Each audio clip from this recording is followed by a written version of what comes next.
Rossi's thread, 3-pack of pre-threaded weaving needles. No more traditional needle and thread. The pre-threaded weaving needles speed up your time, it makes it more sanitary and sufficient, and now the needles are disposable. Right now we're going to be performing the braidless sew-in.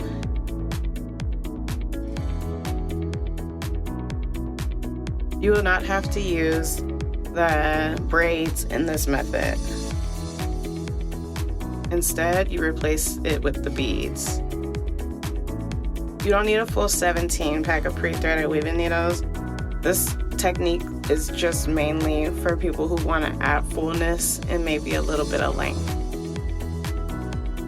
Right now, I'm just peeling back the sticker, and as you'll see, the needles are already threaded.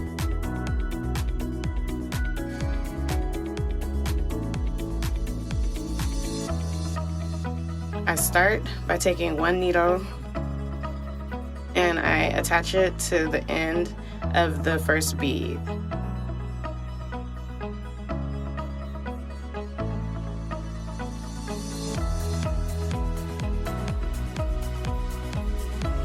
Then I measure a piece of the weft hair from the first bead all the way to the last bead.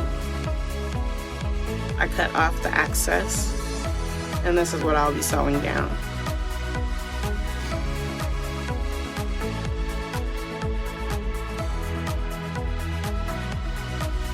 Since it's just at the nape, it may be about 2 to 3 inches long.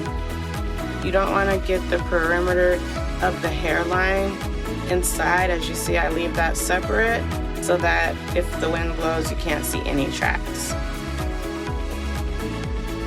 I double each weft for a fuller appearance.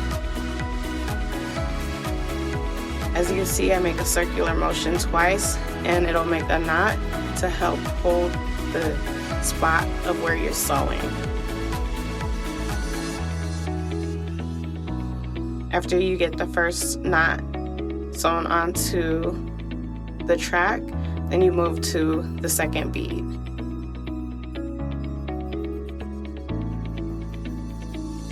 You don't have to pull tightly, you're more so just laying the track onto the next section. Too much pulling and too much grip will cause pain to your clients.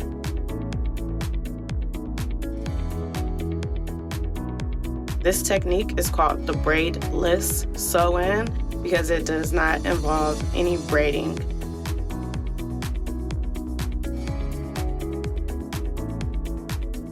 Now I move into the fourth bead, circle around twice. Before moving to the fifth bead, I have a little bit of excess weft that needs to be cut off and removed. After I cut it, I sew down the remaining bit of the weft. Come back across all the beads just to make sure that it's more secure and a sturdier foundation. In slow motion, I'm going to show you.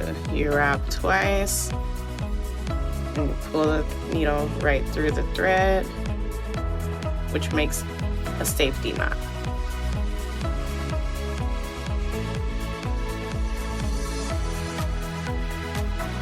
Now our first bead becomes our last bead. Make sure you stitch the very corner of that weft to the hair on the opposite side of the bead.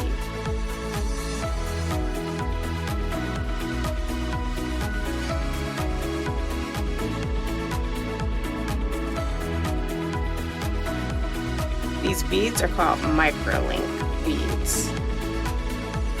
We'll have a full kit for this also, including the pliers, 3-pack of needle and threads, beads, scissors, and everything else that you need. Combs, rubber bands.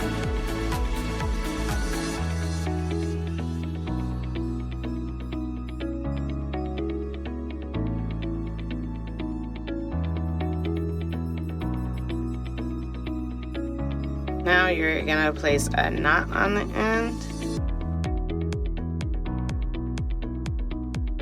and cut off the thread.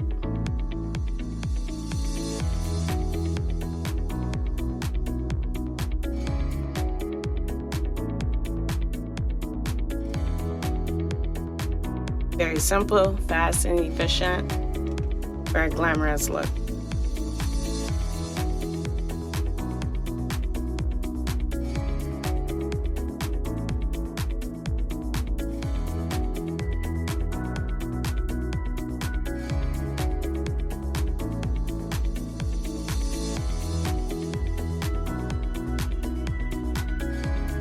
Cut off the excess string.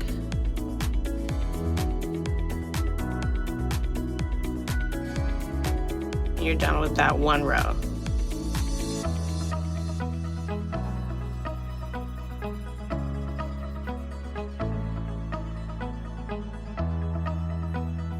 Next row, you part off the hair. Make sure you leave about an inch of natural hair in between where you laid your wefted bead extension so that it can cover the top.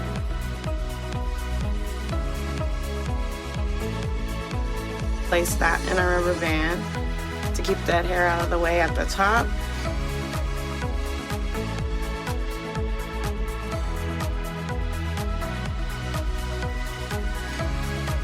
Put the extension hair with the natural hair in a rubber band also. This way, when you're getting your next set of beads, you won't accidentally pull in hair from the natural hair that's covering the weft. Now we're going to part off a section where we're going to make our lines of beads, which again replaces the braids.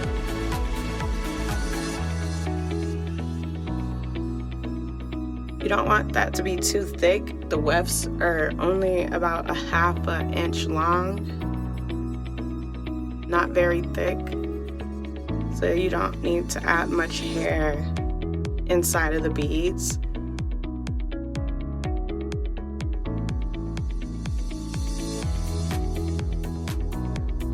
If the hair is more fine, then you do want to add more hair inside of each bead, and then it'll strengthen the foundation that you're going to be sewing to.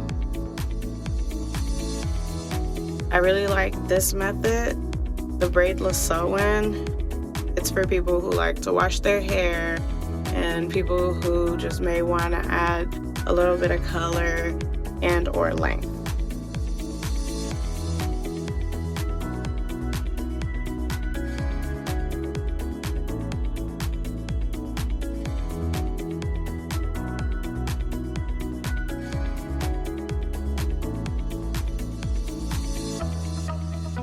Part off a section about a half an inch of the hair going across and slide the bead on.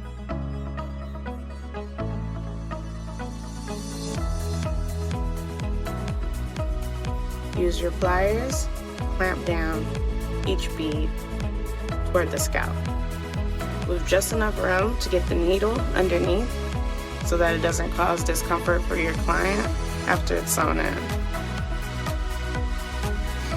I've used 2 needles to attach the middle so that the corner does not slide, and it gives me more of a guide so that I know which part is the center, so when I get to the ends I don't have too much slack.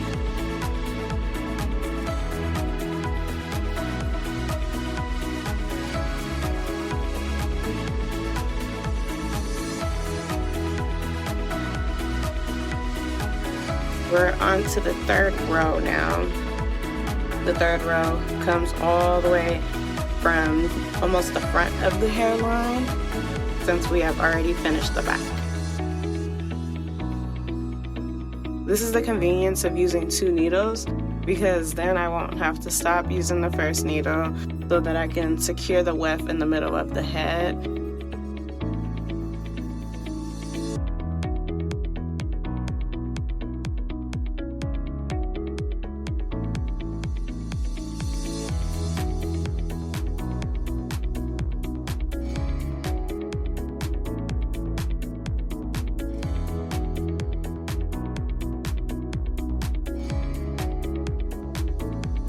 it's easier to attach and it's not slipping.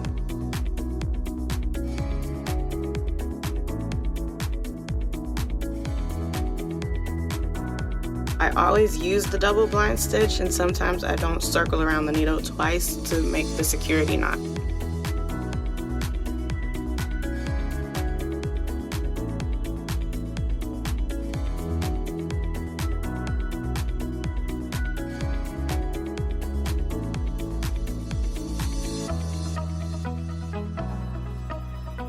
Take that width all the way to the end, sew the corner down, cut off the excess hair that's not needed, and make sure you take that stitching right back across to the first bead.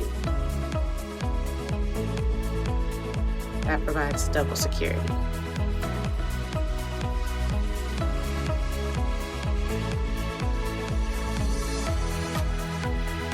This thread is ending, and luckily I still have the second needle already in place, so then it allows me to stitch down the rest of the weft without having to stop and thread a needle.